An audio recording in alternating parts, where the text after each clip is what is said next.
चिन्तासन्तानहन्तारो यत्पादाम्बुजरेणवः स्वीयानां तान् निजाचार्यान् प्रणमामि मुहुर्मुहुः। यदनुग्रहतो जन्तुः सर्वदुःखातिगो भवेत् तमहं सर्वदा वन्दे श्रीमद्वल्लभनन्दनम्। अज्ञानतिमिरान्धस्य ज्ञानाञ्जनशलाकया चक्षुरुन्मीलितं येन तस्मै श्रीगुरवे नमः। नमामि हृदये शेषे लीलाक्षीराब्धिशायिनम् लक्ष्मीसहस्रलीलाभिः सेव्यमानं कलानिधिम्। चतुर्भिश्च त्रिभिस्तथा षड्भिर्विराजते योऽसौ पञ्चधा हृदये मम। करे आरम्भ।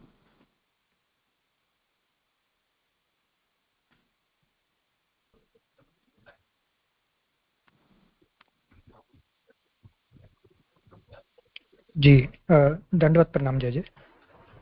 हाँ करो। जी अगले 2 श्लोक का क्रम मेरा है। मैं इसका क्रम आरंभ करता हूँ। मेरी आवाज आ रही है ना जय जय?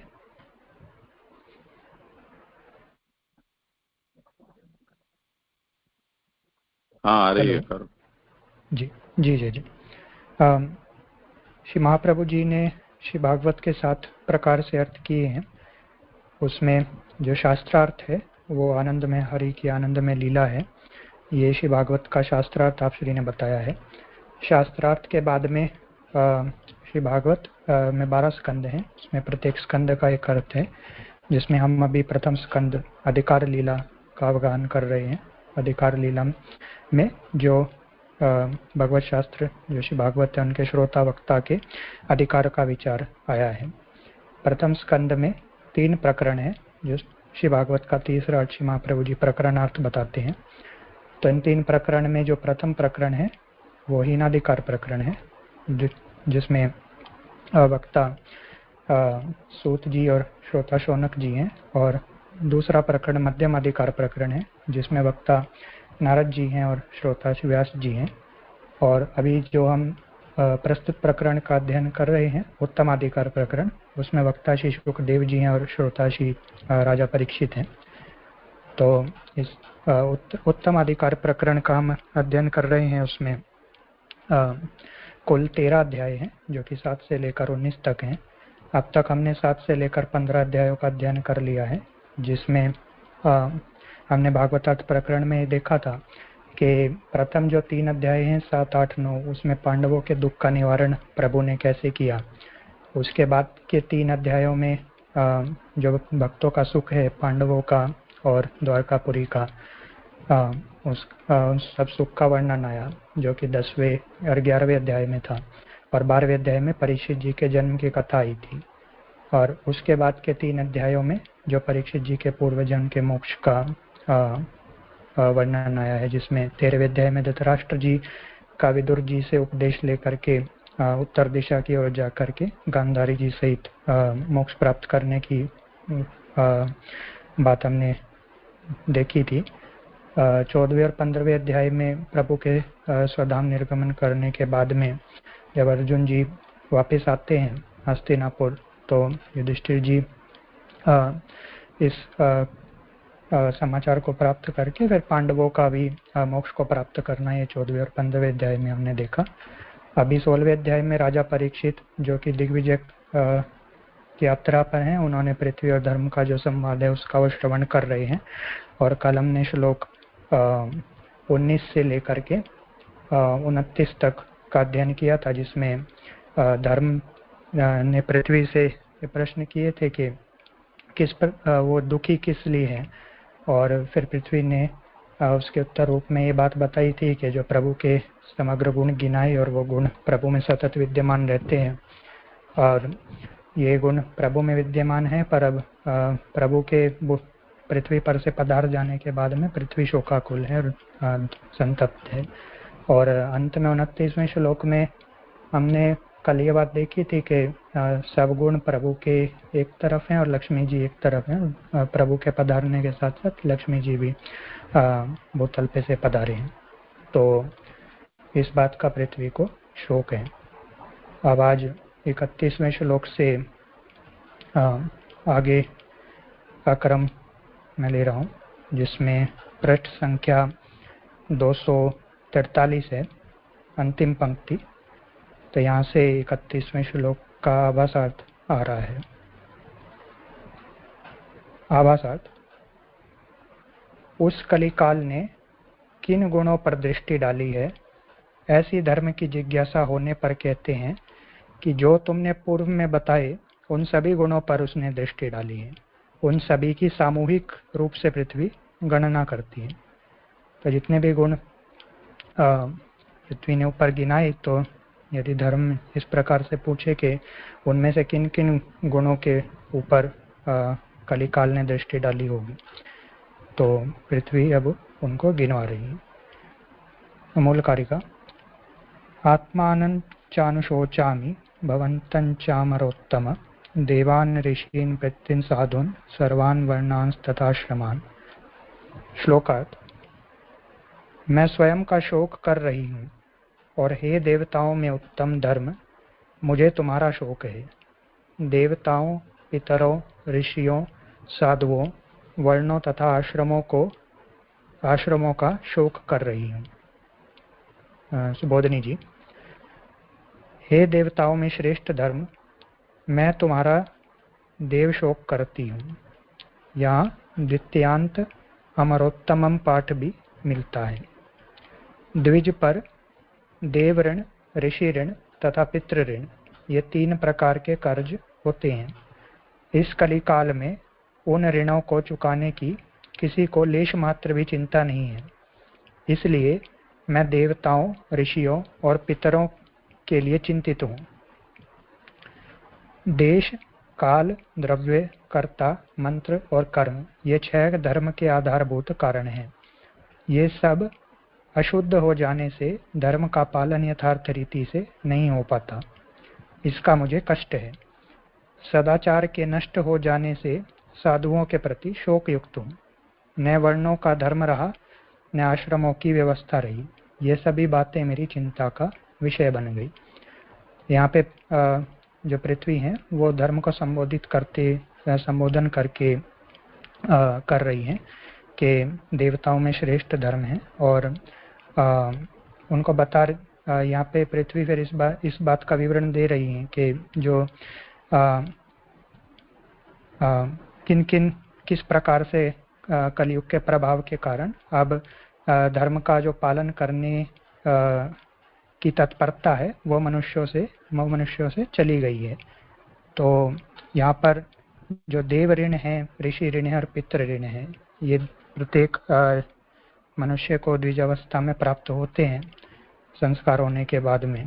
तो ये जो भी स्वधर्म है देव ऋण, ऋषि ऋण, पितृ ऋण के अंतर्गत, जैसे पितृ ऋण के अंतर्गत जैसा स्मरण है कि श्राद्ध आदि जो नैमित्तिक कर्म शास्त्र की आज्ञा है और संतति को उत्पन्न करना है, ये धर्म पितृ ऋण के अंतर्गत आते हैं। बिना इनके किए पितृ ऋण का निवारण नहीं हो सकता। ऐसे ही ऋषि ऋण और देव ऋण के अंतर्गत भी जो शास्त्रोक्त यज्ञ आदि कर्म है और दान करना आदि जो भी प्रक्रियाएं हैं, उनको किए बिना देव ऋण और ऋषि ऋण भी नहीं उतरते। तो ये सब करने की जो तत्परता है वो आज कलयुग में किसी को भी रही नहीं है, ऐसा पृथ्वी कह रही है। तो ये कहने के बाद में फिर पृथ्वी ये जो धर्म के अंग हैं इनके प्रति अपनी चिंता व्यक्त कर रही है कि जो देश, काल, द्रव्य, कर्ता, मंत्र और कर्म, ये धर्म के आधारभूत कारण हैं। इनके बिना धर्म टिक नहीं सकता, और कलयुग में ये सब अशुद्ध हो गए हैं। तो जो धर्म का पालन है वो अब यथार्थ रीति से भली प्रकार से हो नहीं पा रहा है, और इसका कष्ट पृथ्वी को है। और ऐसा होने के कारण जो धर्मी मनुष्य हैं, साधुजन हैं, उनके लिए पृथ्वी शोक युक्त है। ना तो वर्णों की अवस्था, ना तो वर्ण और आश्रम दोनों धर्मों का पालन भी इन सब कारणों से नहीं हो पा रहा है। तो ये कष्ट पृथ्वी को है।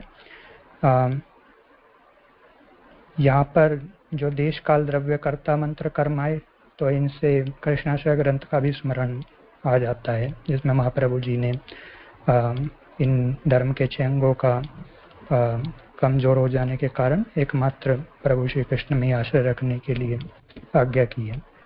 जय जय। यहाँ पे 31वें श्लोक की सुबोधनी जी पूरी हुई।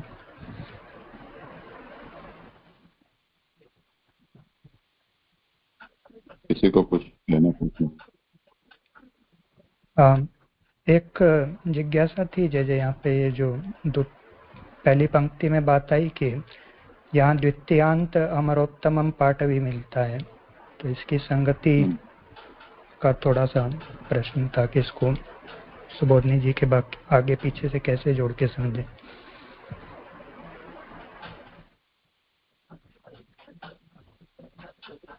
तो यहाँ जो पाठ है उसको देखो ना। जी, कारिका में क्या पे अमरोत्तम जी। हाँ, तो अमरोत्तम और अमरोत्तमम,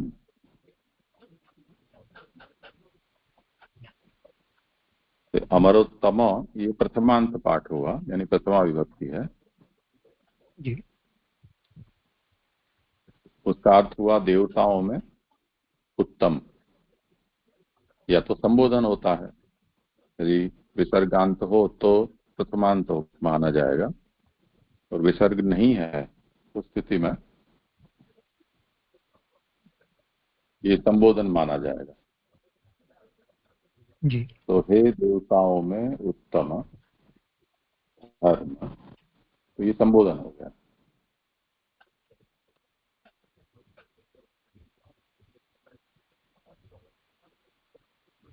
जी जी।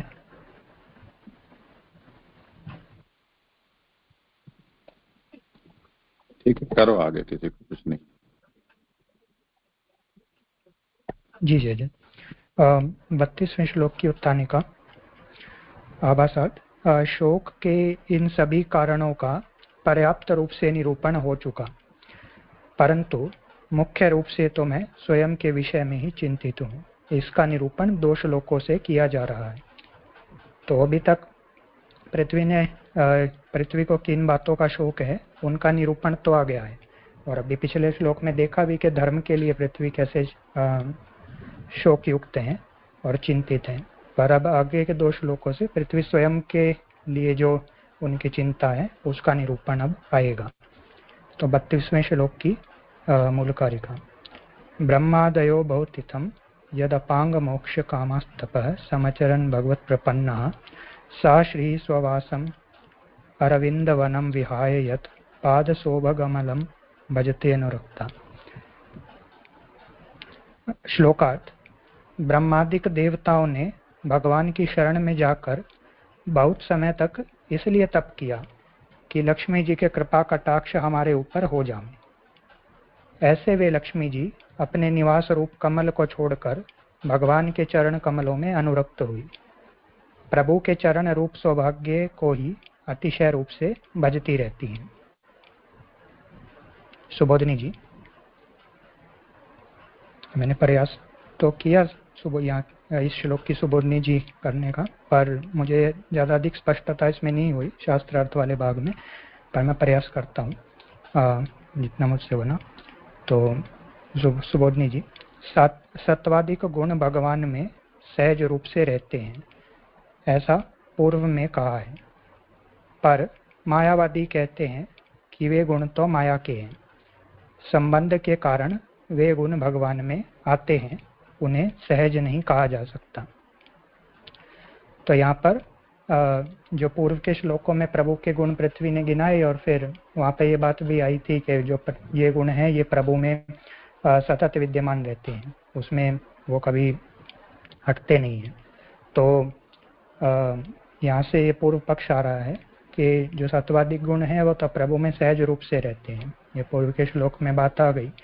पर जो मायावादी हैं वो इस प्रकार से पूर्व पक्ष करते हैं कि जो गुण हैं वो तो माया से हैं, तो जो सत्वादिक सत्वरज तमादिक गुण हैं वो माया के अधिभूत हैं, और माया का प्रभु से जब भगवान से जब संसर्ग होता है तब भगवान में वे गुण आते हैं, सहज में वे गुण भगवान में उपस्थित नहीं माने जा सकते। तो ये मायावादियों का मत हुआ।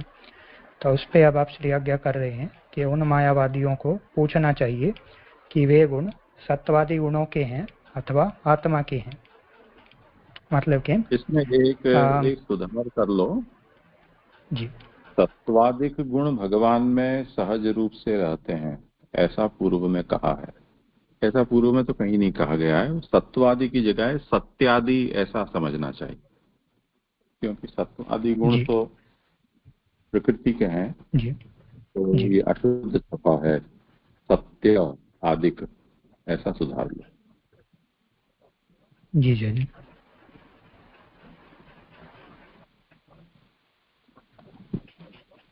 अब फिर से पढ़ लो तो वो स्पष्ट हो जाए। जी जी। तो सुबोधनी जी मैं फिर से ले रहा हूँ। सत्यादिक गुण भगवान में सहज रूप से रहते हैं, ऐसा पूर्व में कहा है। ये हम कुछ ही श्लोक पहले ऊपर देखा है हमने। इसमें ये था 29वें श्लोक में। तो सत्यादिक गुण भगवान में सहज रूप से रहते हैं, ऐसा पूर्व में कहा है। परमायावादी कहते हैं कि वे गुण तो माया के हैं, संबंध के कारण वे गुण भगवान में आते हैं, उन्हें सहज नहीं कहा जा सकता। तो मायावादियों के मत के अनुसार ये जो सत्यादिक गुण हैं ये प्रभु में सहज रूप से विद्यमान नहीं है, पर माया के संसर्ग से वो प्रभु में भगवान में आ रहे हैं। तो ऐसा पूर्व पक्ष मायावादी कर रहे हैं। तो उसमें फिर आप श्री आगे आज्ञा करते हैं कि अनमायावादियों को पूछना चाहिए कि वे गुण जैसे फिर आगे जो जितनी भी बार सत्यवादी का रहा है तो उसको सत्यादिक से ही लेना। नहीं नहीं, तो जैसे जैसे आएगा करते जाएंगे। जी। तो उन मायावादियों को पूछना चाहिए कि वे गुण सत्वादिक गुणों के हैं अथवा आत्मा के हैं। यदि वे गुण तो यहाँ पे सामने से प्रश्न आप श्री ने उठाया है कि यदि तुम ये कह रहे हो कि ये गुण माया के हैं और भगवान में सहज नहीं है, तो उन गुणों के स्वरूप का विचार कर लेना चाहिए कि वे गुण स्वयं सत्वादिक गुणों के कारण हैं अथवा आत्मा के हैं। तो यदि वे गुण सत्वादिक गुणों के हैं तो स्वातंत्र आदि गुणों में गुणपना ही न रहे। इसके बारे में आगे आ रहा है, क्योंकि तमोगुण प्रलय करता है और स्वतंत्रता तमोगुण का कार्य है। इसी प्रकार कुशलता आदि रजोगुण का कार्य है, जबकि तमोगुण व रजोगुण तो त्याग करने योग्य हैं। जो त्याज्य हैं वे गुण कैसे कहे जा सकते हैं? तो यहाँ पर इस बात का विवरण आया कि जो यदि ये जो सत्य ये जितने भी गुण गिनवाए आगे, तो यदि सत्वादिक गुणों के हुए तो जब तामस और जो राजस गुण हैं उनको तो त्याज्य बताया गया है, तो उनकी स्वयं में स्थिति कैसे रह सकती है? तो जब वो स्वयं में टिक के नहीं रह सकते और उनको त्याज्य बताया गया है, तो आपकी बात यहाँ पर मतलब जो मायावादी ये जो पक्ष कर रहे हैं वो सिद्ध नहीं हो पाता है। तो एक बात यहाँ पे ये पूरी हो रही है। अब मुझे लग रहा है कि इसके बाद में ये विषय आगे चल रहा है कि यदि यह मानते हो कि ईश्वर का शरीर सात्विक है, तो सात्विक शरीर में रजोगुण व तमोगुण के कार्यों का प्रवेश हो नहीं सकता, जिससे स्वतंत्रता व कुशलता का गुणपना टिक नहीं सकता, अथवा उन गुणों को बाहरी ही कहा जाना चाहिए। इस प्रकार सत्वादिक गुणों का प्रसतपना होने से स्वतंत्रता आदि भी असत्य सिद्ध हो जाते हैं। तो गुणों की स्थिति कहाँ है वो तो अभी एक बात आई। उसके बाद में यदि इस प्रकार का की शंका सामने से की जाए, पूर्व पक्ष किया जाए कि ईश्वर का शरीर ही सात्विक मान लो, फिर तो यदि ईश्वर का शरीर सात्विक है तो सात्विक शरीर होने के कारण उसमें तामस और राजस गुणों का आदान नहीं होना चाहिए, तो वहाँ पे तमोगुण और रजोगुण की फिर स्थिति प्रभु के शरीर ईश्वर के शरीर से बाहर मानी जाएगी। तो ऐसा है तो फिर उन गुणों का वो गुण कहाँ पे टिकेंगे? तो ये बात भी फिर वहाँ पर बैठती नहीं है। तो ईश्वर का शरीर भी फिर सात्विक है, इस प्रकार से इसका समाधान नहीं सोचा जा सकता मायावादियों के मत के अनुसार। तो ये यहाँ पे दूसरी बात आई। इसमें ये इसका निवारण जी जी, यहाँ पे प्रसतपना के साथ में कोष्टक में प्रश्न चिन्ह आया है, तो वो थोड़ा सा कंफ्यूजन था हाँ कि हाँ, मूल में देख जी लेते। जी तमसः प्रलायकत्वेन स्वातंत्र्यस्य तमोगुणत्वात्। तमस जो है वो प्रलय करने वाला होता है, उसके कारण जो स्वतंत्रता है, वो स्वातंत्र का जो गुण है वो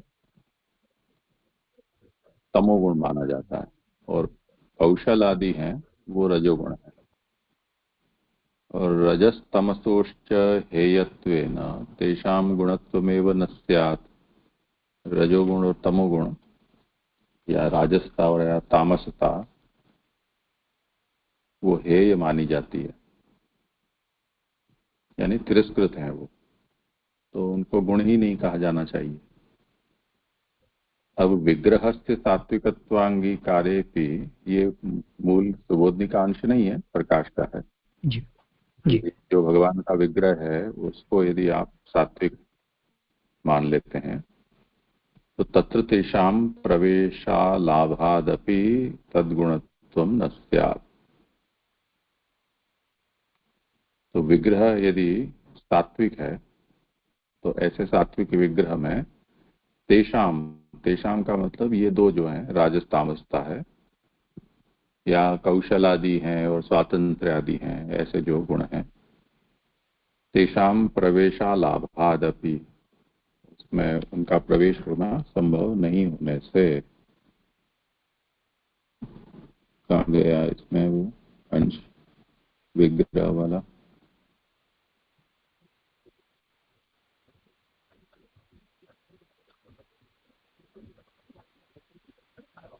हाँ, यदि यह मानते हो कि ईश्वर का शरीर सात्विक है तो सात्विक शरीर में रजोगुण व तमोगुण के कार्यों का प्रवेश हो नहीं सकता, जिससे स्वतंत्रता व कुशलता का गुण बना टिक नहीं सकता। तो ठीक है, प्रवेशालाभदपि तद्गुणत्व न स्यादित्यर्थः।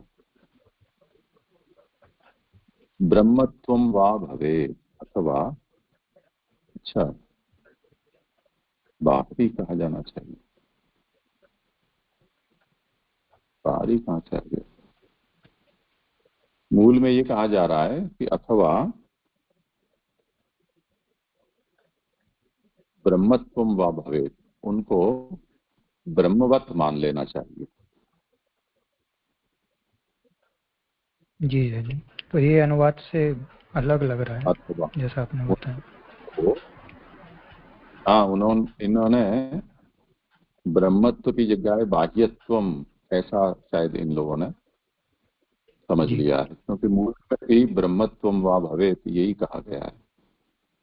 या तो उसको ये ऊपर कहा ना कि या तो उनको आप आत्मा में है ऐसा मानो, या सत्व आदि के हैं ऐसा मानो। कस्य एते गुणाः इति सत्वादीनाम आत्मनो वा, ये जितने भी गुण सत्य आदि जी गिनाए हैं उनको सत्वादि के गुण मानो, मानते हो या आत्मा के मानते हो? जी तो तत्वादि के मानने में तो जो जो समस्या आई वो बता दी। अब दूसरा जो जी विकल्प बता रहे हैं, तब फिर उसको आप आत्मा के यानी ब्रह्म के मानो। जी तो जी अब ये बात, तो अथवा इन गुणों को आत्मा के मानो या ब्रह्म के मानो। जी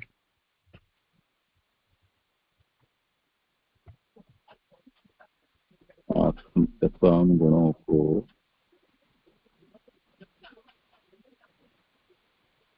आत्मा के गुण मानो।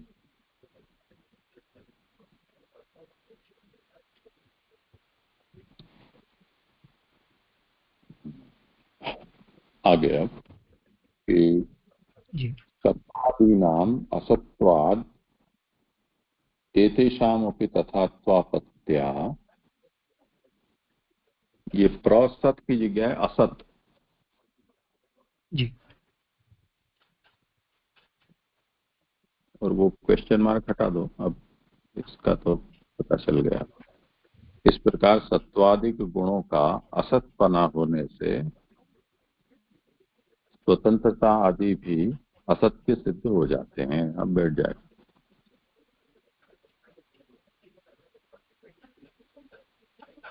जी, इस प्रकार सत्वादिक गुणों का असतपना होने से स्वतंत्रता आदि भी असत्य सिद्ध हो जाती है।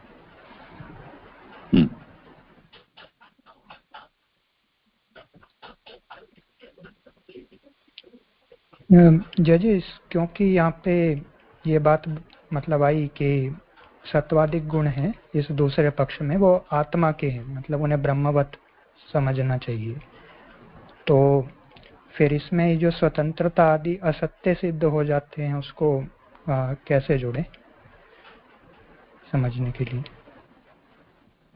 नहीं, उसकी तो आगे चल रही है ना व्याख्या, अभी तो पूरा करेंगे तब विषय समझ में आएगा। जी जी, मतलब ये बात तो आगे कंटिन्यू हो रही है। हाँ, अभी पढ़ो तो। जी, इन गुणों का ईश्वर में, मैं ये सुबोधनी जी का जो अंश है वो आगे पढ़ रहा हूँ। इन गुणों का ईश्वर में न होना उनका निर्गुणत्व सिद्ध करता है, पर तुम जिसे सगुण ईश्वर मानते हो वह घटित नहीं हो सकता। अथवा सत और असत से भिन्न भगवान में गुणों का आरोपण किया है, ऐसा मानते हो तो गीता जी में वह ब्रह्म न सत है न असत, ऐसा कहा है। तब तो गुण भी सत अथवा असत नहीं कह सकते। ऐसी अवस्था में उन गुणों को भी ब्रह्मपना प्राप्त हो गया। वस्तुतः ये गुण भगवान में आरोपित किए हुए नहीं हैं, प्रत्युत आगंतुक हैं। तो यहाँ पर ये बात आई है कि ये दूसरा विषय है। वापस वस्तुतः से जो बात आ रही है ना, वो फिर नया विषय है। पहले इतने को जी उल्टा जी, तो ऐसी अवस्था में उन गुणों को भी ब्रह्मपना प्राप्त हो गया। तो यहाँ तक ये जो बात आई, तो इन गुणों का ईश्वर में न होना उनका निर्गुणत्व सिद्ध करता है। तो ये जो सत्वादिक गुण यदि ईश्वर में नहीं है, तो इन त्रिगुणों के अभाव में फिर ईश्वर का स्वरूप निर्गुण हो गया। तो पर फिर यदि ईश्वर निर्गुण है तो फिर सगुण ईश्वर के स्वरूप को कैसे समझे? तो यहाँ पे बात आई कि पर तुम जिसे सगुण ईश्वर मानते हो वह घटित नहीं हो सकता। जैसे यहाँ पे ये बात समझ में नहीं आ रही कि ये पूर्व पक्ष है या उत्तर पक्ष है कि तुम जिसे सगुण ईश्वर मानते हो वह घटित नहीं हो सकता। हाँ, तो यही तो बात तो है ना। शुरू से जो विषय चला ना, मायावादी जी वो क्या कह रहे हैं कि ये जितने भी गुण आगे गिनाए गए हैं वो गुण ईश्वर में सहज हैं और सदा रहते हैं, ऐसा आगे कहा गया। जी पर मायावादी का ये कहना है कि ये गुण ईश्वर के नहीं है, पर माया के संबंध से ईश्वर में आते हैं। जी ये उनका मत हुआ। तो उसके कारण मायावादी इन गुणों को सहज नहीं मानते हैं, ईश्वर के ये स्वाभाविक गुण नहीं है। उनका ये सिद्धांत है कि ईश्वर स्वभाव से तो निर्गुण है और गुण जितने भी हैं वो माया के संसर्ग से आते हैं। तो अब ये आगे से ये प्रश्न पूछा उनको मायावादियों का कि ये सत्य आदि जो गुण हैं वो भगवान के मानने या सात्विक राजस तामस ये जो प्राकृत गुण हैं उनके इन गुणों को मानना। जी तो उसका तो शास्त्रार्थ आगे हो गया कि इन गुणों के तत्वादि के ये गुण नहीं माने जा सकते हैं। तो अब दूसरा जो एक विकल्प दिया था कि आत्मा के मानने चाहिए, तो फिर अब उसके ऊपर बात आई। अथवा उन गुणों को आत्मा के गुण माना जाना चाहिए। अब दूसरा कल्प लेकर चलें तो इस प्रकार सत्वादिक गुणों का असतपना होने से स्वतंत्रता आदि भी असत्य सिद्ध हो जाते हैं।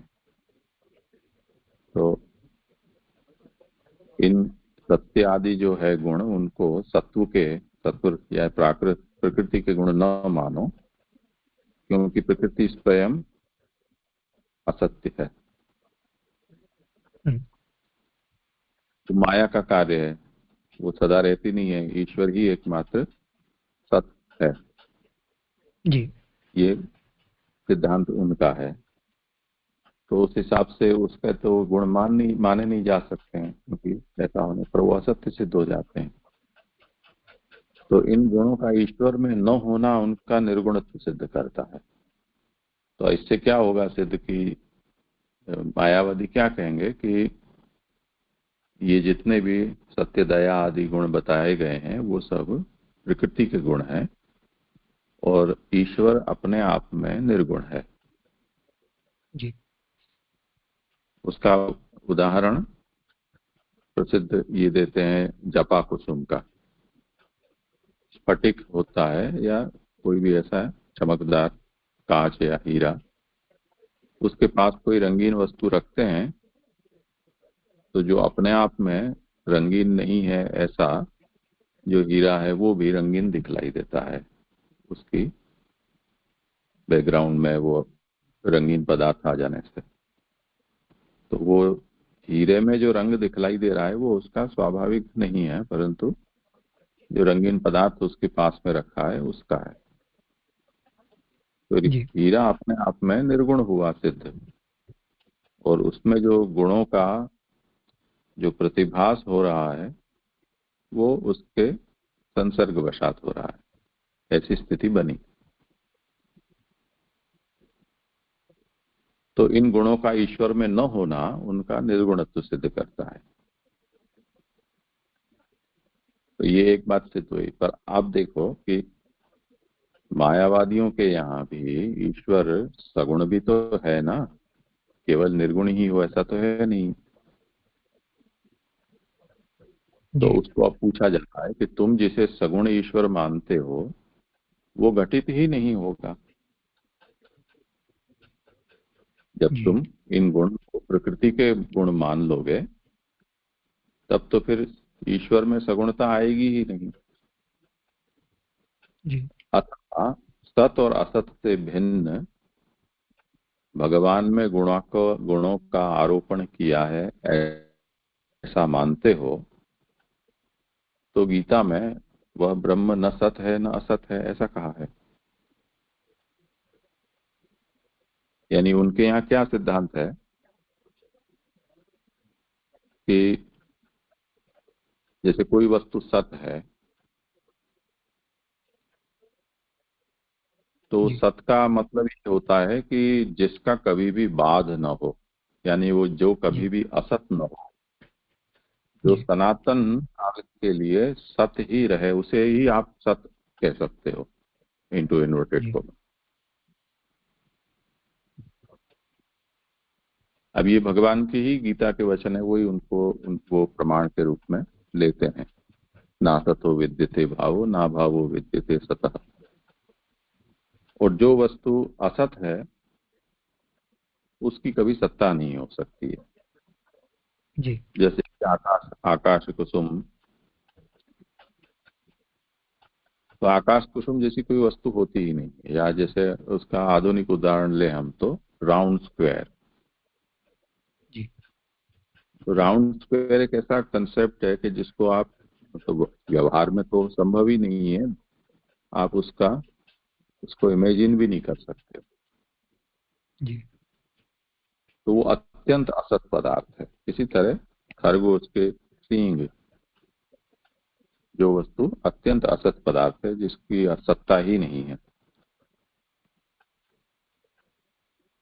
तो अब एक हुआ सत, एक हुआ असत, तो ये तो समझ में आता है। पर सत और असत से परे भी कोई वस्तु हो सकती है क्या? जी। तो ये अब सोचने का विषय है कि कोई वस्तु ऐसी हो कि जो सत भी न हो और जो वस्तु जिसे हम असत भी न कह सकें। तो उसका उदाहरण ये देते हैं कि जैसे हमें भ्रांति होती है कई पदार्थों की, तो वो भ्रांति के काल में तो वो हमें जैसे रस्सी पे सर्प या सीप पर चांदी इसका भ्रम होता है, अथवा स्वप्न ही समझ लो। तो जिस समय हम स्वप्न देख रहे हैं उस समय स्वप्न में प्रतीत होने वाली जो भी कुछ वस्तुएं हैं वो हमें सत्य के रूप में प्रतीत होती हैं। उस समय तो हमें ये नहीं पता चलता है कि हम ये झूठा देख रहे हैं। जी। पर जब स्वप्न में से वो सपना टूट जाता है या रस्सी के ऊपर कोई टॉर्च की लाइट डाल देता है या सीप के पास जाकर हम हाथ में उठाकर उसको देख लेते हैं, तब फिर हमारा वो भ्रम निवृत्त हो जाता है। अरे ये तो चांदी नहीं है, ये तो सांप नहीं है, तो ये जी। तो असली नहीं है, सपना है। तो इस तरह से हमें जो प्रतीति हुई वो प्रतीति उसका बाद हो गया। पर बाद भले ही हो गया, उसके कारण हम बाद होने पर तो ये बोल देंगे कि ये असत था, परंतु जब तक बाध नहीं हुआ तब तक तो हमने उसका अनुभव किया ना कि ये है।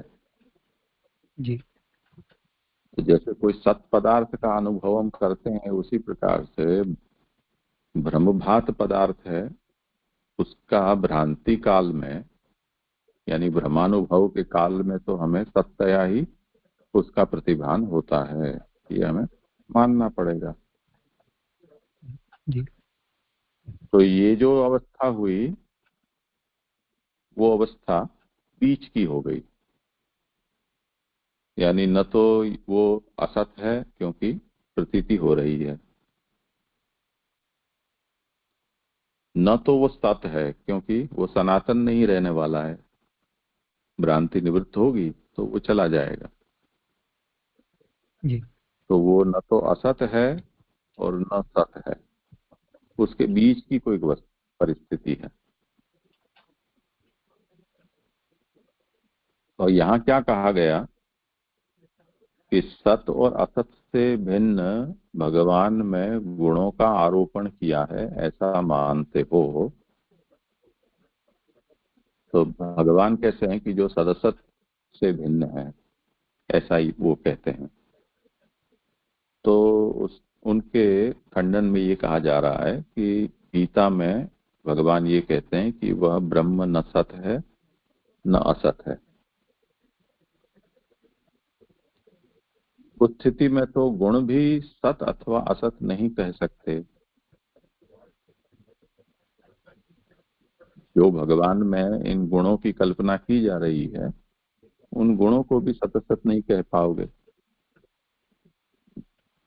तो ऐसी अवस्था में उन गुणों को भी ब्रह्मपना प्राप्त हो गया। तो अब स्थिति क्या बनी कि ब्रह्म भी सदसद भिन्न है, सदसद अतीत है। उसी प्रकार ये गुण भी सदसत से भिन्न हो गए, तब तो ये ब्रह्म स्वरूप हो गए या आत्मा रूप हो गए। ऐसा तुमको स्वीकारना होगा। जी। तो अभी तो ये तो आर्ग्यूमेंट चल रही है, तो आगे अभी और विषय जी। चलेगा। जी। तो उसके बाद जो ये वस्तुतः है, वहां से लेकर और दूसरी पंक्ति जहाँ खत्म हो रही है, ईश्वर भले जी। ही उसका हो, वहां तक इसको इन्वर्टेड कोमा में ले लो कि वस्तुतः ये गुण भगवान में आरोपित किए हुए नहीं है, प्रत्युत आगंतुक है। अतः निर्गुण स्थिति ब्रह्म नहीं कहने, इसको देख लेते हैं मूल में क्या है, कही जा सकती जी। ईश्वर भले ही उसे कहो। तो आप क्या कह रहे हैं कि ठीक है, आपने ये सब जो कहा, गीता में भगवान ने कहा है कि न सत्तन्ना सदुच्यते, तो इति गीता वाक्य न ब्रह्मण तथात्वात्, ब्रह्म न सत है न असत है, तो तेषाम अभी ब्रह्मत्वम स्यात्, तो ये जो गुण है वो भी न सत्व है न असत्व है, तो उनकी भी ब्रह्मता हो जाएगी। न तो गुणत्वम इति वा अर्थः, यानी अब ये गुण नहीं रहे, ऐसा कह लो, गलत, ब्रह्म ही हो गए। तो उसके ऊपर अब कहते हैं कि ननु एते गुणाः भगवती न आरोपिता किंतु आगंतुकाः, ये जो गुण है वो भगवान में आरोपित नहीं है परंतु आगंतुक। आरोपण और आगमन में क्या अंतर है कि आरोपण उसमें है ही नहीं, पर आप अपनी अपेक्षा से कर दे रहे हो, ये तो आरोपण हुआ। और आगंतुक होना, ये जैसे पानी को हमने गर्म कर दिया तो स्वभाव से वो गर्म नहीं होता है, पर आपने उसके ऊपर आंच के ऊपर चढ़ा दिया तो वो गर्म हो गया, तो वो जो उष्णता है वो जल का आगंतुक धर्म हो गया। जी तो एते गुणाः भगवती न आरोपिताः किंतु आगंतुकाः अतो निर्विशेषत्वाभावात् न ब्रह्मत्वम किंतु ईश्वरत्वम। अब आगंतुक होने से वो गुण ब्रह्म में आ तो रहे हैं ना किसी भी तरह से, उसके कारण इसकी ब्रह्म रूपता भले ही न हो परंतु इसकी ईश्वरता तो कह ही सकते हैं, ऐसा प्रपोजल पूर्व पक्षी दे रहा है। तो इनके यहाँ क्योंकि सगुण ईश्वर माना गया है, ब्रह्म निर्गुण होता है, तो वो योग जी कह रहा है कि उसको ब्रह्म भले ना होने दो पर ईश्वर तो होने दो। जी, तो वो ब्रह्म की मायावादी निर्गुणता को इंटैक्ट रख रहे हैं। हाँ, तो मायावादियों जी के यहाँ जितने भी अवतार हैं, जितने भी देवता हैं, वो सब जी ईश्वर कक्षा में आते हैं, ब्रह्म कक्षा में नहीं आते। जी अब उसका समाधान फिर करेंगे आकर। जी तो जी जी, यहाँ अब अच्छे ये से स्पष्ट हो सुधारना गया। था कि निर्गुण स्थिति प्रत्युत आगंतुक है, अतः निर्गुण स्थिति ब्रह्म, क्या करा था इसमें, ये कहने निर्विशेष, के साथ में जय। हाँ, अतो निर्विशेषत्वाभावात् न ब्रह्मत्वम्, इसलिए अतः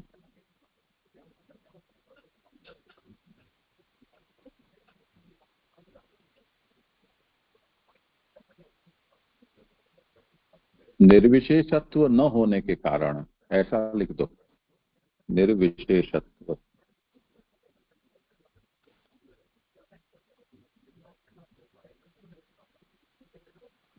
निर्विशेषत्व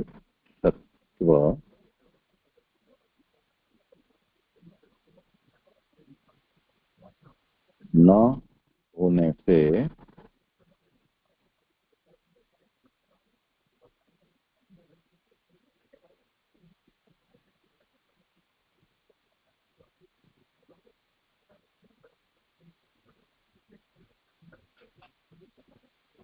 अतः निर्विशेषत्व न होने से ब्रह्म नहीं कहे जा सकते। जी ईश्वर भले ही उसे कहो।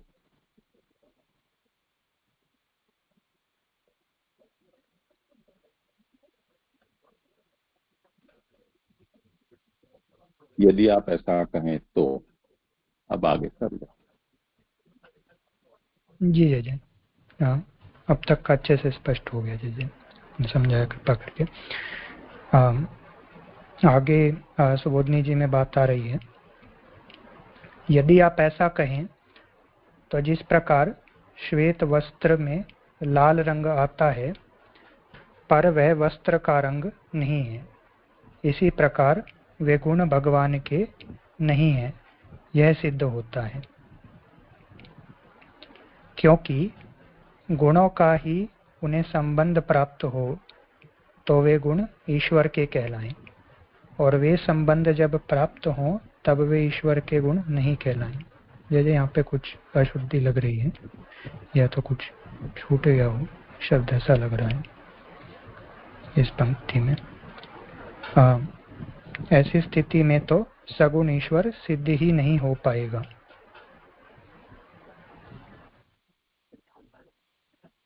जय आगे लूं या फिर विषय यहाँ पे ये बात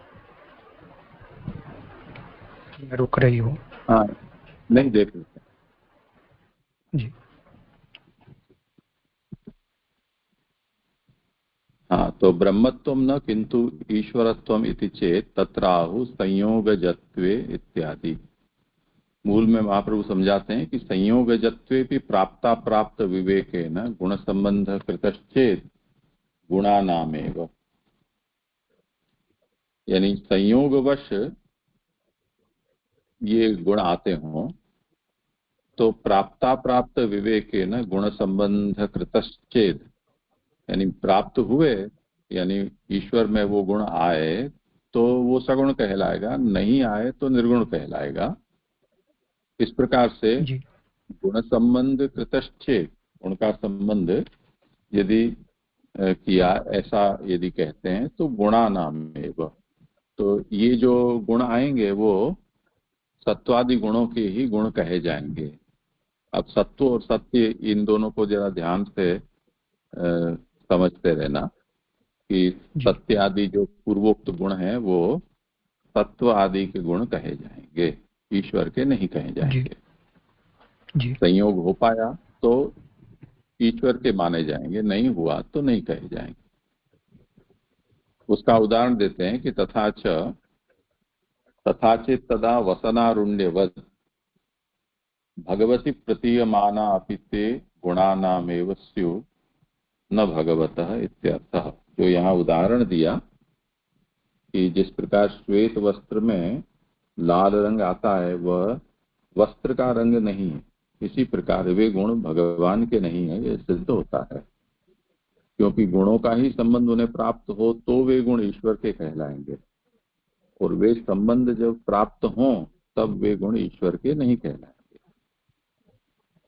जो और वो संबंध जब प्राप्त न हो, न एक छूट गया तो नहीं कहलाएंगे।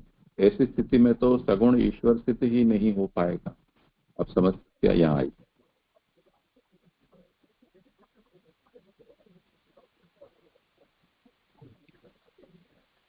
करो आप आगे। जी। आगे, अग्नि के संबंध से ही घी में द्रवत्व रहता है, ऐसे ही वे गुण ईश्वर में उत्पन्न होते हैं। यदि ऐसा मानते हो तो गुणों का नाश भी मानना पड़ेगा। वह पक्ष तो विनाश की प्रक्रिया को स्वीकार नहीं करता, अतः घटित भी नहीं हो सकता। अन्यथा ऊपर के श्लोक में गुणों की नित्यता का विरोध होता है। उस श्लोक में तो गुणों को नित्य कहा है। उसका अभिप्राय जब तक अवतार रहता है तब तक गुण रहते हैं। यदि ऐसा मानते हो तो उसी श्लोक के चौथे पद में वे गुण कभी कम नहीं होते, ऐसा कहना ही व्यर्थ हो जाएगा, और ऐसी स्थिति में विरोध मिट नहीं पाएगा। तो यहाँ पे एक पुनः दृष्टांत आया है कि अग्नि के संबंध से घी में द्रवत्व रहता है। मुझे ऐसे समझ में आया कि जब तक अग्नि से घी का संबंध हो तब तक वो द्रवित रहता है, अन्यथा जम जाता है। तो ऐसे ही जो गुण हैं वो जब प्रभु के संबंध में है, ऐसे ही वे गुण ईश्वर में उत्पन्न होते हैं। तो वो प्रभु से जब तक जुड़े हुए हैं तब तक उनमें गुणपना रहता है, ऐसा लग रहा है। तो उसके बाद में फिर पूर्व पक्ष आया कि यदि इसको इस प्रकार से सोचें तो फिर गुणों का नाश भी मानना पड़ेगा। पर फिर वहाँ पे फिर पुनः बात आई कि वह पक्ष तो विनाश की प्रक्रिया को स्वीकार नहीं करता, तो वो बात यहाँ पे लागू भी नहीं हो सकती। तो उसको फिर पूर्व के श्लोक से समझा कैसे जाए, क्योंकि पूर्व के श्लोक में तो गुणों की जो सत्याधिक गुण है उनकी नित्यता की बात आई थी, फिर उसका यहाँ से विरोध हो जाएगा। तो ये एक बात हुई, तो वहाँ पे गुणों को नित्य कहा है। अब जब तक प्रभु का अवतार है, जब तक प्रभु भूतल पर हैं, तब तक वे गुण विद्यमान रहते हैं, मतलब तब तक वे गुण नित्य हैं। यदि कोई इस प्रकार से सोचे तो वहीं पे फिर श्लोक में जो मूल वचन है कि वे गुण कभी कम नहीं होते, तो ये बात फिर से वहाँ पे उस बात का खंडन हो रहा है। तो वो गुण तो सदा विद्यमान है, वो कभी कम नहीं होते, तो ऐसी स्थिति में विरोध फिर से मिट नहीं पाएगा। तो ईश्वर में गुणों का संबंध सदैव है। यदि ऐसा कहते हो तो सगुण भगवान मानने का पक्ष दूसरे अध्याय में स एविदम ससर्जाग्रे और 10वें अध्याय में स वै किलाय पुरुष पुरातन, इन श्लोकों में निराकरण कर दिया है। वैसे ही आगे भी उनका निराकरण किया जाएगा। तो यहाँ पे एक बात थी कि जो यदि कोई इस प्रकार से सोचे कि प्रभु का अवतार जब तक है तब तक उन गुणों में नित्यता है, पर उस बात का खंडन पूर्व श्लोक के मूल वचनों में ही हो गया है कि जो गुण हैं वो कभी कम नहीं होते। तो ऐसा नहीं है कि प्रभु का अवतार जब काल पूरा हुआ तो वो गुण भी चले गए फिर, या फिर गायब हो गए, तो ऐसा तो नहीं है। तो उसके बाद में फिर इस प्रकार से कोई सोचे कि ईश्वर में गुणों का संबंध सदैव रहता है, तो उस बात का निराकरण पूर्व के अध्यायों में यहाँ पे 2 रेफरेंस आए हैं, एक दूसरे अध्याय में और एक 10वें अध्याय में। तो दूसरे अध्याय में जो कारिका का वचन है सैवम ससर्जाग्रे, तो वहाँ पे ऐसा आया था कि जब जो निर्गुण ब्रह्म है वो अपनी शक्ति माया के द्वारा जो सत्वाधिक गुण है उनका दान करके फिर सृष्टि की रचना करते हैं। तो एक बात आई थी। और 10वें अध्याय में जो सवै किलायम पुरुष पुरातन आया, तो वहाँ पे सुबोधनी जी में ये बात आई थी कि सत्व गुण, रजोगुण और तमोगुण से पहले यह श्री कृष्ण ही थे। तो अतः गुणात्मक स्वरूप से प्रभु प्रकट नहीं हुए, तो ये वहाँ पे सुबोधनी जी के वचन है। तो इनसे इस बात का भी निराकरण हो गया है कि ये जो गुण हैं ये सदैव प्रभु में संबंध रखने वाले हैं। तो इन 2 बातों का यहाँ पे निराकरण हुआ है कि ये गुण ऐसा नहीं है कि ये गुण कभी कम होते हों, और फिर ऐसा भी नहीं है कि ये गुण प्रभु में सदैव रहते हों। ये मुझे ऐसे समझ में आया। अब ये मुझे पता नहीं है कि ये मैं ठीक समझ रहा हूँ या नहीं।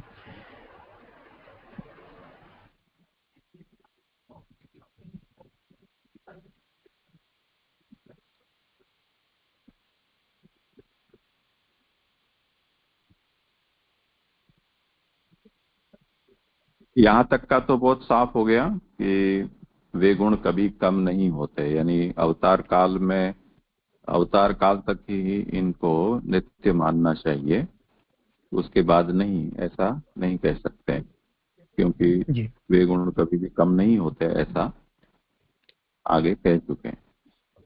जी तो ऐसी स्थिति में विरोध नहीं मिट पाएगा, यानी गुण किसके हैं ये अभी तक कुछ तय नहीं हो पाया। तो जी ईश्वर में गुणों का संबंध सदैव है, यदि ऐसा कहते हो तो सगुण भगवान मानने का पक्ष दूसरे अध्याय में निराकरण कर दिया है। अब ये अभी पूर्व पक्षी की ओर से कहा जा रहा है जी कि यदि भगवान को सगुण मानते हो तो उसका विरोध बताया है, इसी प्रकार आगे भी उसका निराकरण किया जाएगा। अब उन भगवान में जो नहीं घटने वाली स्थिति है उसे दूर करने के लिए, यानी ये जो जितने भी सत्य आदि गुण बताए जा रहे हैं वो कम नहीं होते हैं भगवान में से, ऐसी जो स्थिति है। तो अब आप ये कहते हो कि वो अवतार समाप्त होने पर वो चले जाते हैं, और चले जाते हैं तो किसी वचन में ये कहा कि ये सब नित्य हैं, तो विरोध हो जाता है। तो हमने ये कहा कि उसके अवतार काल मात्र में ही वो नित्य होते हैं, इस अभिप्राय से कहा गया है। उसके बाद में वो चले जाएं तो कोई समस्या नहीं है। तो अब उस बात को कह रहे हैं कि उसे दूर करने के लिए उन्होंने सत्वादि गुणों की कल्पना की है। यानी उन्होंने ये कहा कि ये गुण भगवान के नहीं है परंतु सत्वादि गुणों के हैं। तो अब जी उसमें ये विचार करना है कि सत्वादि गुणों की शक्ति क्या है कि जिस शक्ति से भगवान में न घटने वाले गुणों को दूर किया जा सके। अब इसे आगे सोच रहे हैं। जी ये हो गया ना साफ? जी जी जी। तो मतलब ये जो बात आई कि आपने जैसे समझाया, उन भगवान में जो नहीं घटने वाली स्थिति है उसे दूर करने के लिए उन्होंने सत्वादि गुणों की कल्पना की है। ये यहाँ तक मायावादियों का पक्ष है। हाँ, अभी किसी का भी पक्ष है उससे मतलब नहीं है। अभी तक ये विचार चल जी रहा है कि जी हम माने किस तरह से, क्योंकि मायावादियों का अपना विचार है। जी और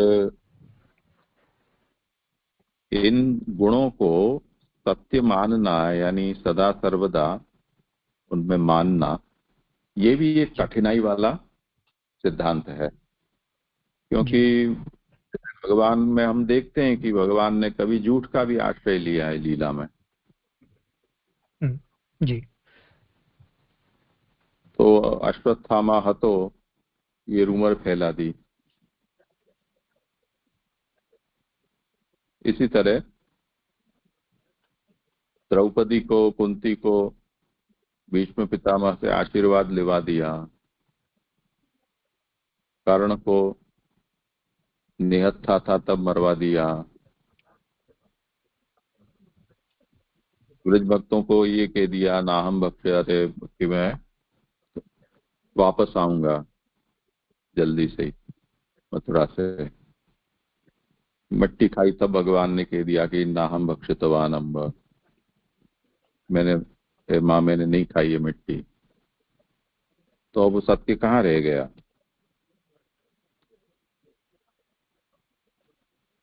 तो अब ऐसी स्थिति में हमें कुछ न कुछ तो इसकी व्यवस्था बतानी पड़ेगी। अब शंकराचार्य जी को समस्या ये हो रही है कि इन सब लीला में जो भी उत्पात किए हैं भगवान ने और सभी सिद्धांतों को तोड़ा फोड़ा है। अब हम तो ये कहते हैं कि ये सब अन्यथा आकर तुम सामर्थ्य है भगवान का। तो ऐसा करने में भी भगवान की भगवत्ता ही सिद्ध होती है, भगवान का महात्म्य ही सिद्ध होता है।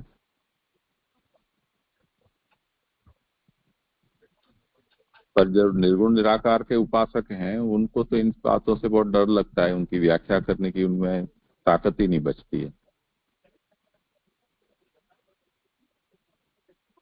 तो वो इस बात को मानने के लिए तैयार ही नहीं होते हैं कि ईश्वर में ऐसा संभव है भी। तो वो ये सिर्फ करना चाहते हैं कि ईश्वर को बिल्कुल ही एकदम प्योरेस्ट फॉर्म में उसको प्रिजर्व के रखो, उसको कहीं पॉल्यूट जी मत होने दो। तो इसलिए वो उसको, उसकी किलेबंदी इस तरह से कर रहे हैं कि जिससे कि ईश्वर की सगुणता किसी तरह से सिद्ध न हो, कोई गुण ईश्वर में सिद्ध न हो। जी पर जितनी भी पुराण कथाएं हैं और जितना भी अवतार चरित्र का वर्णन है, यहाँ तक कि चलो उनको भी छोड़ दो, पर जगत सृष्टा, कर्म फलदाता, इतना तो ईश्वर में मानना ही पड़ेगा, अन्यथा तो ब्रह्म सूत्र का जन्माद्यस्य यतः ये सूत्र भी सिद्ध नहीं हो पाएगा, ईश्वर की ईश्वरता ही नहीं रहेगी।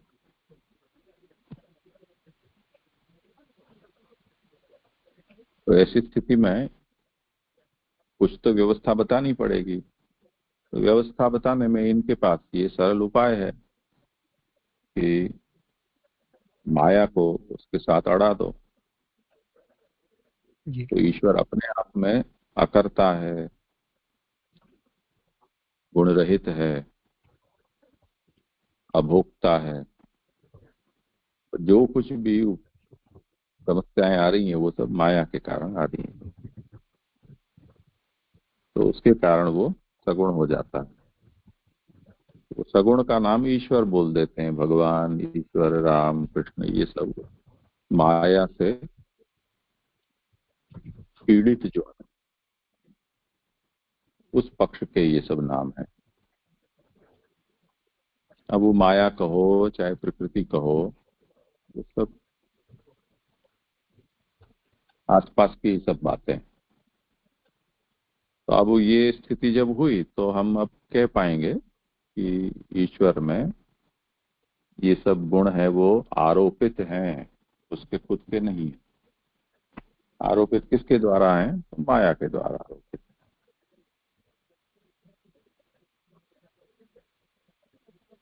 ये सब बातें यहाँ भी चल रही जी।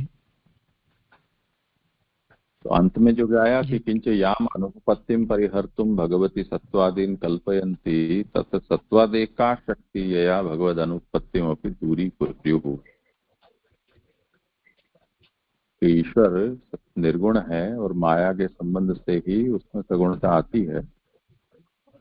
इसमें जितनी भी अभी समस्याएं आई हैं उनको दूर करने के लिए ये सब सत्य, दया, शांति आदि जो गुण हैं वो भगवान के नहीं है परंतु प्रकृति माया के हैं।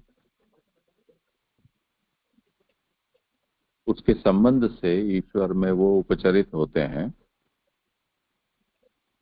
तो तब प्रश्न ये है कि ये जो सत्वादि के जो गुण माने जा रहे हैं उन सत्वादि में ऐसी कौन सी शक्ति है जी कि जिस शक्ति के कारण सत्यादि गुण भगवान में नित्य नहीं है और जो जो भी उसकी आपत्तियां आई है उनको आप दूर करने में समर्थ होते हो। तो अब वो आगे समझा रहे हैं, अब उसका उत्तर भी देंगे। जी जी जी जी मैं आगे पढ़ता हूँ। संभवतः इसीलिए उन्हें सगुण ईश्वर मानते हो। तो ईश्वर में घटित न होने वाली ऐसी कोई युक्ति है क्या जिससे आपको सत्वादि गुणों की कल्पना करनी पड़ती है? निर्गुण ब्रह्म में जगत रचना आदि धर्म हो नहीं सकते और श्रुतियों में वे धर्म कहे गए हैं जिसकी संभावना सत्वादिक गुणों के अतिरिक्त हो नहीं सकती। इसलिए सत्वादिक गुणों की कल्पना करनी पड़ी है। यदि ऐसा कहते हो तो वहां तक तो ठीक है। उन सत्वादिक गुणों का सामर्थ्य कितना है, अब यह विचार करना है। तो यदि इस प्रकार से सगुण ईश्वर का विचार आप करते हो तो उसमें निर्गुण ब्रह्म तो जगत की रचना आदि धर्म नहीं करते क्योंकि निर्गुण है ब्रह्म। तो फिर परश्रुतियों में वो सब धर्म कहे गए हैं, यहाँ पे बता रहे हैं। तो यदि ऐसी बात है तो फिर जगत की रचना कैसे की ब्रह्म ने? तो फिर वहाँ पे बता रहे हैं कि उसके लिए सत्वादिक गुणों के अतिरिक्त और कोई रास्ता है नहीं। तो सत्वादिक गुणों की कल्पना करनी पड़ी है। तो जो निर्गुण ब्रह्म है वो जगत की रचना करने के लिए सत्वादिक गुणों का प्रयोग करते हैं। तो इतनी बात यहाँ पे विचार में लाई जा रही है। तो अब यदि कोई इस प्रकार से विचार करे तो महाप्रभु जी कह रहे हैं कि ये बात यहाँ तक तो ठीक है कि सत्वादिक गुणों के द्वारा प्रभु ने जगत की रचना करने का कार्य आगे बढ़ाया है। पर यहाँ पे फिर अब यह विचार करना है, भगवान में जो बातें नहीं हो सकती उन्हें दूर करने के लिए सत्वादिक गुण समर्थ हैं अथवा नहीं।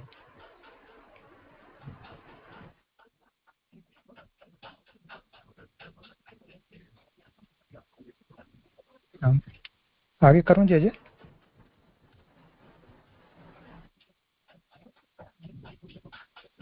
हाँ, तुमको कोई असुविधा हो तो बताना, बाकी करते रहो। जी जी।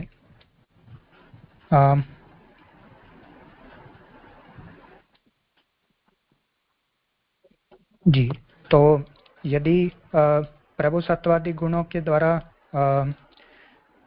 सृष्टि कर रहे हैं तो वहाँ पर फिर सत्वादि गुणों का सामर्थ्य कितना है, अब इस बात का विचार करना है। तो भगवान में जो बातें नहीं हो सकती उन्हें दूर करने के लिए सत्वादिक गुण समर्थ हैं अथवा नहीं। तो जो निर्गुण ब्रह्म में जगत की रचना आदि धर्म हो नहीं सकते, ऊपर ये बात आई, तो फिर ये जो सत्वादिक गुण हैं इनका सामर्थ्य कितना है, इस बात का मतलब सत्वादिक गुणों में सामर्थ्य ये है भी या नहीं कि वो जगत की रचना आदि धर्मों को पूरा कर पाए। तो यदि यह कहते हो कि समर्थ है, मतलब सत्वादिक गुणों में सामर्थ्य है कि वो जगत की रचना आदि धर्म है उसको पूरा कर दें, तो पहले वाला मत घटित नहीं होता। कारण यह है कि सत्वादिक गुण जड़ हैं, वे गुण अपने आप ब्रह्म से जुड़ जाते हैं अथवा किसी कारण से संलग्न होते हैं। जैसे यहाँ पे ये बात थोड़ी अस्पष्ट है कि जो पहले वाला मत है वो कौन सा है। जो शुरुआत में बात आई कि ये जो सत्यादि गुण हैं वो सत्वादिक गुणों के हैं अथवा आत्मा के, तो उसमें ये पहले वाला मत वो है या कोई और है? हाँ,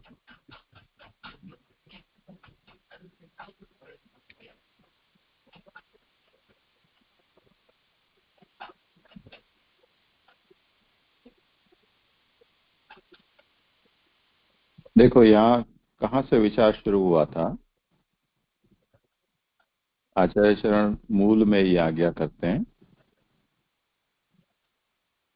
कि उत्पत्ति पक्षस्तु वैनाशिक प्रक्रियाया अनिंगीकारात् न घटते।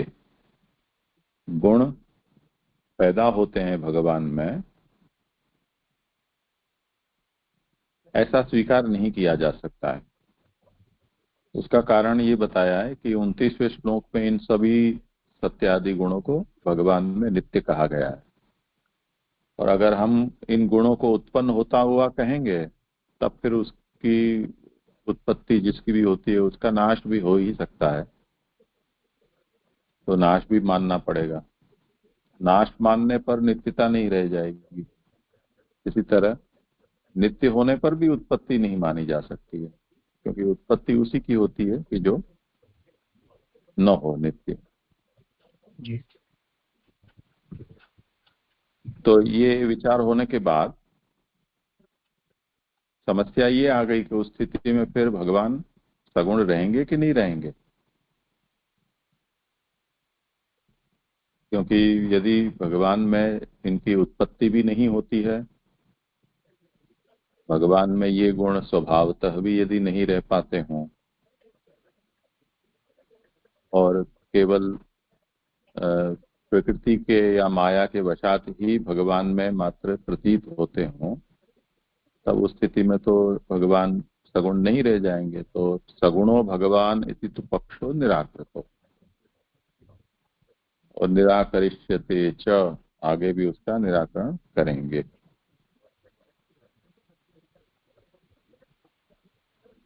दूसरा, जिस अनुपत्ति के परिहार के लिए भगवान में प्रकृति के गुणों की कल्पना की गई, उन प्रकृति के सत्व रजस तमो गुण में ऐसी कौन सी शक्ति है कि जिस शक्ति से भगवान की सगुणता निर्गुणता के विषय में जो इतना आरोप प्रत्यारोप हो रहा है उससे आप बच सकते हो या उनको दूर कर सकते हो।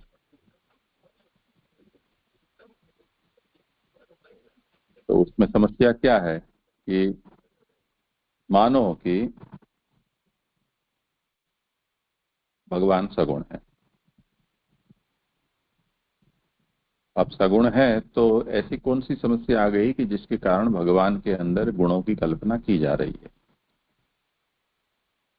तो कहते हैं कि निर्विशेष से जगत कर्तृत्वाद ध्येयोगात प्रत्युक्ता नाम तेषाम असंभव।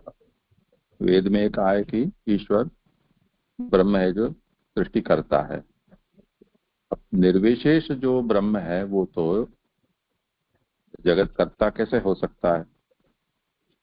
तो ईश्वर में जगत कर्तृत्व को मानने के लिए और वेद के द्वारा कहा गया जगत कर्तृत्व ईश्वर का सिद्ध करने के लिए हमें गुणों की कल्पना करनी होगी। यानी ईश्वर में रजोगुण अभिमानी जो ब्रह्म है वो ब्रह्मा बन जाता है और सृष्टि बना देता है। सत्वगुण अभिमानी ब्रह्म है वो सृष्ट जो जगत है उसका पालन करने लगता है। तमोगुणाभिमानी ब्रह्म महादेव बनकर या रुद्र बनकर संहार कर देता है। तो ये गुणों से जी ये व्यवस्था हम बता पाएंगे। तो कहते हैं कि तर्हि तेषां सत्त्वादीनां सामर्थ्यम विचारणीयम किमेतेतां परिहर्तुं शक्ताः न वा इति। तो अब हमें ये देखना होगा कि ये जो सत्व रजस तमो आदि गुण हैं उनमें ऐसा कौन सा सामर्थ्य है कि जिस सामर्थ्य से ये निर्विशेष ब्रह्म में जगत कर्तृत्व स्थिति कर्तृत्व लय कर्तृत्व इन सब की व्यवस्था बताई जा सके। तो तत्र आद्यस्तु न संगच्छते। अब उसमें ये कहते हैं कि उसमें जो प्रथम वाला है वो तो संगत नहीं होता है। कैसे नहीं होता है तो उसका विवरण करते हैं कि तथा ही ते जड़ाः किम ब्रह्मणि स्वतएव संबद्धाः हेतु नावा। ये तो जड़ होते हैं। प्रकृति स्वयं जड़ है उसके गुण भी जड़ होते हैं। प्रश्न ये है कि ये गुण ब्रह्म से संबद्ध हुए कैसे जुड़े कैसे। जी तो स्वतएव संबद्ध अपने आप जुड़ गए या किसी हेतु से। जी तो अब आद्य यदि हम प्रथम पक्ष माने कि अपने आप ही आकर जुड़ गए तब क्या स्थिति है कि त्रयाणाम अन्योन्य मिथुन वृत्तित्वेन संबंधस्य अविशिष्टत्वात् युगपत कार्यत्रयापत्या सृष्टि प्रलयादि व्यवस्था भंग प्रसंग। अब ये तीनों के तीन जड़ हैं उनके अंदर ऐसी तो अक्कल थोड़ी होती है कि पहले रजोगुण आके जुड़ा उसने सृष्टि की तब तक सत्वगुण और तमोगुण वेटिंग में बैठे रहे। जी फिर सत्वगुण ने देखा कि चलो रजोगुण ने उत्पत्ति का कार्य कर लिया है तो अब चलो मैं जाऊं स्थिति करने के लिए। तो वो ब्रह्म से जाकर जुड़ा और फिर कुछ काल के बाद अब उसे लगा कि तमोगुण को कि सत्वगुण ने अब बहुत समय ले लिया तो अब मेरा टाइम आ गया है तो मैं प्रलय करने चला जाऊं। तो वो जाके फिर लास्ट में ब्रह्म से जुड़ गया। तो ऐसा विवेक तो हो तब तो फिर इनको जड़ नहीं कह सकते। महान बुद्धिमान मानना पड़ेगा। तो जी ये तीनों के तीन जड़ होने से इनमें ऐसा विवेक तो नहीं होता है कि वो अपने क्रम से ब्रह्म के साथ जाकर जुड़े। तो वो तो युगपत तीनों ही अगर जुड़े हैं तो तीनों ही जुड़ गए। पर अगर तीनों ही एक साथ जुड़ गए तो पहले सृष्टि हो, उसके बाद स्थिति हो, उसके बाद लय हो, ये क्रम, ये व्यवस्था है, वो कैसे बनी? वो तो हो नहीं सकती। जी ये आगे समस्या बता रहे हैं। ये पढ़ लिया, क्या पढ़ोगे? जी जी जी, मैं कर लेता हूँ पूरा। यहाँ से ही हाँ। शुरू करना है, अब आगे कंटिन्यू करना है। तो वे गुण अपने आप ब्रह्म से जुड़ जाते हैं अथवा किसी कारण से संलग्न होते हैं। तो इन दो बातों पर अब आगे विचार हो रहा है कि जो सत्वादिक गुण हैं वो अपने आप ब्रह्म से जुड़ते हैं या फिर किसी कारणवश जुड़ते हैं। तो यदि स्वयं ही वे गुण ब्रह्म से लगते हैं तो सत्वादिक गुण परस्पर इकट्ठे हो जाते हैं। ऐसी स्थिति में उन तीनों गुणों में से किस गुण का संबंध पहले हो, इसका नियम न होने से एक ही समय में तीनों गुणों का कार्य प्रारंभ हो जाएगा। अभी जय ने जैसे समझाया था कि सत्वगुण, रजोगुण और तमोगुण, इन तीनों का आपस में जो इंटरेक्शन है या फिर परस्पर जो जुड़ाव है वो किसी डिफाइंड वे में नहीं होता है कि पहले सत्वगुण लगेगा या फिर रजोगुण से, जैसे आपने समझाया कि पहले सृष्टि होगी फिर उसका पालन होगा। तो इस प्रकार की समझ वहाँ पर नहीं दिखती है। तो इसका नियम न होने से एक ही समय में तीनों गुणों का कार्य प्रारंभ हो जाएगा और तब उत्पत्ति, स्थिति और लय की व्यवस्था मिट जाएगी। रजोगुण चलायमान होने से सृष्टि करता है, उसके पश्चात सतोगुण पालन करता है और अंत में तमोगुण प्रलय करता है। इस प्रकार गुणों का स्वभाव ही उनमें सबका नियमन करेगा। यदि ऐसा कहो तो प्रलय में तमोगुण बलवान है, तो प्रलय कार्य करने में वह चुप्पी कैसे साधे रहेगा? जब पूर्व में कोई वस्तु थी ही नहीं तो प्रलय भी कौन करे? ऐसा कहो तो जो उत्पन्न होता है उसका दूसरे ही क्षण प्रलय हो जाना चाहिए। यदि सत्वगुण, रजोगुण और तमोगुण एक साथ ही जुड़े, ब्रह्म से जुड़ जाएंगे तो उनका कार्य भी एक साथ ही होता रहेगा। तो जिस जो उत्पन्न हुआ है उसका उसी क्षण प्रलय भी हो जाएगा। या फिर जिस यहाँ पे ये बात आई कि जो वस्तु थी ही नहीं तो उसका प्रलय भी कौन करे। तो सत्व तो जो पैदा हो रहा है उसका उसी क्षण प्रलय भी होता जा रहा है, यदि ये सारे गुण एक साथ ही कार्य कर रहे हैं तो सत्वगुण तमोगुण को रोकता है, इसीलिए प्रलय नहीं होता। यदि ऐसा कहते हो तो सत्वगुण बलवान हुआ, तब तो हमेशा ही सब वस्तु बनी ही रहनी चाहिए, प्रलय होना ही नहीं चाहिए। यदि सत्वगुण तमोगुण से बलवान है तो तमोगुण का प्रलय करने का स्वभाव है वो एक्टिवेट होगा ही नहीं, वो चालू होगा ही नहीं। सत्वगुण बना ही रहेगा, सृष्टि बनी ही रहेगी। सत्वादिक गुणों का ऐसा स्वभाव है कि एक दूसरे को दबाते हुए अपना कार्य करते हैं। इस प्रमाण से सत्व गुण का उपमर्दन करते हुए तमोगुण प्रलय करता है। ऐसा कथन करने पर विनाश की प्रक्रिया स्वीकार नहीं होती। इसलिए जिस समय में प्रलय हुआ है उसके दूसरे ही क्षण में रजोगुण से उत्पत्ति हो जानी चाहिए, क्योंकि स्वभाव जाता नहीं और रजोगुण का स्वभाव उत्पत्ति करने का है। तो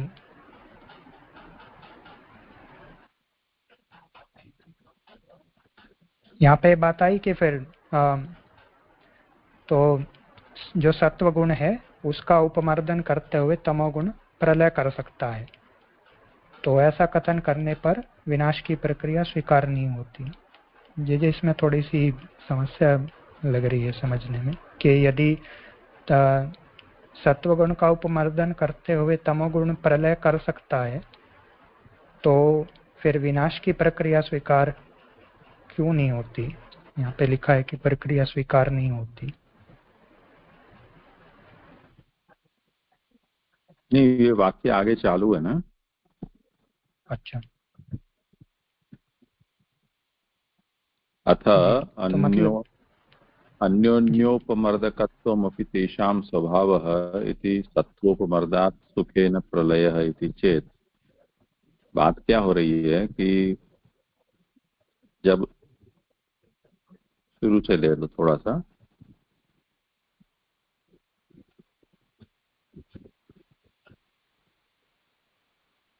कि रजोगुण है वो चंचल स्वभाव का होता है, इसलिए ब्रह्म के साथ जाके तो तीनों एक साथ जुड़ गए, परंतु सत्वगुण और तमोगुण है वो थोड़े सुस्ती वाले हैं। और रजोगुण चंचल होने से, जैसे 3 बच्चे में चंचल बच्चा है वो अपने बाप को जल्दी जाके चिपक जाता है और गोदी पे चढ़ जाता है, उस तरह से ये रजोगुण है वो जल्दी से चिपक गया। ततो अन्य, उसके बाद फुर्सत से तत्व गुण गया, उसके बाद तमोगुण। इस प्रकार ये जो गुण का स्वभाव है अपना अपना, वो ही इसमें व्यवस्थापक हो जाएगा। इसलिए जो आप ये कह रहे थे कि तीनों एक साथ चिपक गए तो ये व्यवस्था कैसे बनेगी सृष्टि स्थिति और लय की, तो ऐसा नहीं होगा। तो ऐसा यदि कहते हैं तो ही सर्व प्रलयकत्वात् प्रबलम तमः कुतः तूष्णीकम। लय तो है वो सबका सबका प्रलय करने वाला है, तो वो तो अगर वो वहां पर उपस्थित है तब तो रजोगुण और सत्वगुण दोनों का ही वहां उनको दबा देगा, तो चुप थोड़ी बैठेगा, क्योंकि उसका स्वभाव ही ऐसा है। तो यदि ऐसा कहते हो तो कहते हैं कि तर्हि उत्पद्यमानानेव द्वितीय क्षणे ग्रसतु। तो कहते हैं कि अगर ऐसा यदि होता है तो पर प्रलय है वो किसका करेगा? तमोगुण करेगा किसका? कोई उत्पन्न हुआ होगा उसका करेगा ना, उत्पन्न तो हुआ ही नहीं, तो प्रलय तमोगुण करेगा किसका? तो वो कहते हैं कि नहीं, उस समय तो फिर अगर कुछ पैदा हुआ तो सत्वगुण है वो उसे रोक देगा, जिसके कारण तमोगुण है वो रजोगुण ने जिसकी सृष्टि की है उसको उसका लय नहीं करने देगा। तो कहते हैं उस समय तो फिर यदि नहीं करने देगा, उसके कारण सृष्टि बनी रही, तो सत्वगुण तो बैठा ही है, तो वो सदा सत्वगुण रहने पर प्रलय होगा ही नहीं, क्योंकि गुण है वो एक दूसरे को थोड़ी दबाते हैं, एक दूसरे का तो नाश नहीं करते हैं। यानी तमोगुण सत्वगुण या रजोगुण का नाश नहीं कर सकता है। रजोगुण और सत्वगुण के जो कार्य हैं उसके ऊपर वो अपना प्रभाव प्रकट कर सकता है। तो आप कहते हैं कि अथ अन्योन्योपमर्दकत्वों भी तेषाम स्वभाव इति सत्वोपदात सुखे न प्रलय है इति चेत। तो कहे कि नहीं, ऐसा नहीं है, पर एक दूसरे पर भले ही एक दूसरे का नाश नहीं करते हों पर उपमर्दक तो होते हैं, यानी दबा देते हैं। तो जैसे 3 जने बातचीत करने बैठे हो तो जिसकी बड़ी आवाज होती है उसकी आवाज सब सुनते हैं, तो उसकी आवाज के आगे दूसरे की आवाजें दब जाती। तो उसी प्रकार से जब सत्व का उपमर्दन हो जाएगा तमोगुण से तो प्रलय भी हो पाएगा। ऐसा यदि कहो तो तर्हि वैनाशिक प्रक्रियायाः अनंगीकारात् ग्रस्यमानानां द्वितीय क्षणे उत्पत्तिरस्तु। अब कह रहे हैं कि अगर इस प्रकार से प्रलय का सत्व का उपमर्दन हो जाने पर प्रलय हो जाता है, ऐसा हम मान भी लें, फिर भी जिसका भी ग्रास तमोगुण ने किया है उसका सत्वगुण दूसरी क्षण उत्पत्ति भी कर देगा। जी जी। स्वभावस्य अनपेतत्वाद हेत्वंतरस्य अनुपेतत्वाद, क्योंकि तीनों गुणों के अपने अपने स्वभाव तो जिंदा ही हैं। तो जब बातचीत करने बैठते हैं उसमें एक ने थोड़ी बड़ी आवाज में कुछ डांट डपट की या कुछ भी चिल्लाया, तो दूसरे के पास भी तो अपना गला है,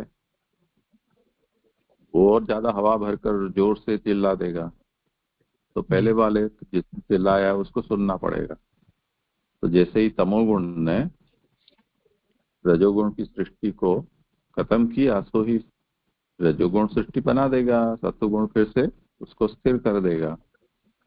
जी, तो वह चक्र चलता रहेगा। हाँ, अभी पढ़ो आगे, देखो क्या कहते। जी जी जी जी। तो ये बात यहाँ तक हुई कि इसलिए जिस समय में प्रलय हुआ है उसके दूसरे ही क्षण में रजोगुण से उत्पत्ति हो जानी चाहिए, क्योंकि स्वभाव जाता नहीं और रजोगुण का स्वभाव उत्पत्ति करने का है। वह तमोगुण का उपमर्दन करता नहीं। इसके अतिरिक्त कोई दूसरा कारण बनता नहीं कि किसी समय विशेष तक प्रलय करे।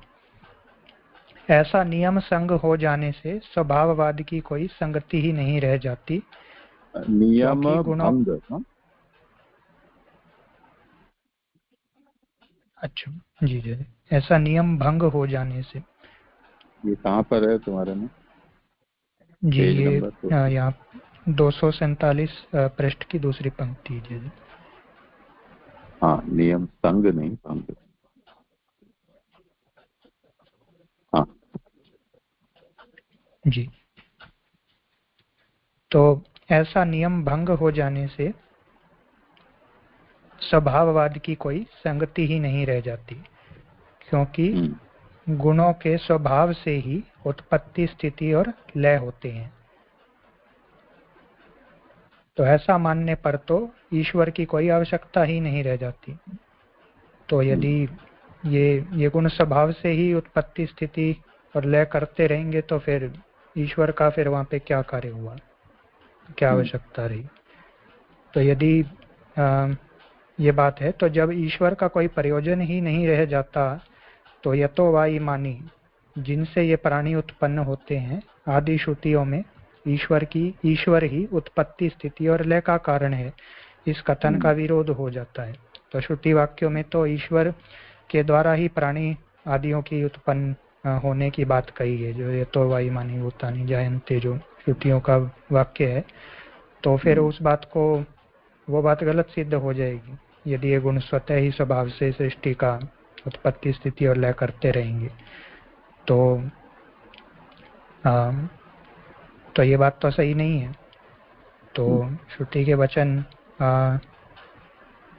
सर्वोपरि हैं, तो उस हिसाब से ईश्वर की ही वहाँ पे कार्य रूपता है, कारण रूपता है। तो यदि किसी कारण से ईश्वर में सत्वादि गुण आते हैं, यूं कहो, तो इसका आप तात्पर्य यह देखो, हुआ। तो ये जो विषय है अब यहाँ से बदल रहा है, जी क्योंकि शुरू में ये विषय चला था कि ये प्रकृति के तीनों गुण है वो तो जड़ होते हैं, और वो जड़ ब्रह्म, इन गुणों का ब्रह्म के साथ संबंध किस तरह से हुआ, अपने आप हुआ या किसी निमित्त से हुआ, किसी हेतु से हुआ, ये जी प्रश्न पहले उठाया गया था। तो उसमें जी अपने आप यदि हुआ तो उसमें क्या समस्याएं आ रही हैं, वो यहाँ तक अभी वर्णन हुआ। अब किसी जी जी जी हेतु से संबद्ध हुए हैं, उसका विवेचन अब आगे चलेगा। जी जी तो अभी जी आज तो पूरा विषय कर नहीं पाएंगे अपन, तो यहाँ पैराग्राफ है, ऐसा एक निशान डाल देना जी चाहिए। जी जी जी नहीं हुआ क्योंकि यदि किसी कारण से, तो यहाँ पैराग्राफ का एक निशान डाल दो। जी। ठीक है, अब इस पर कुछ हो तो चर्चा भी कल करेंगे।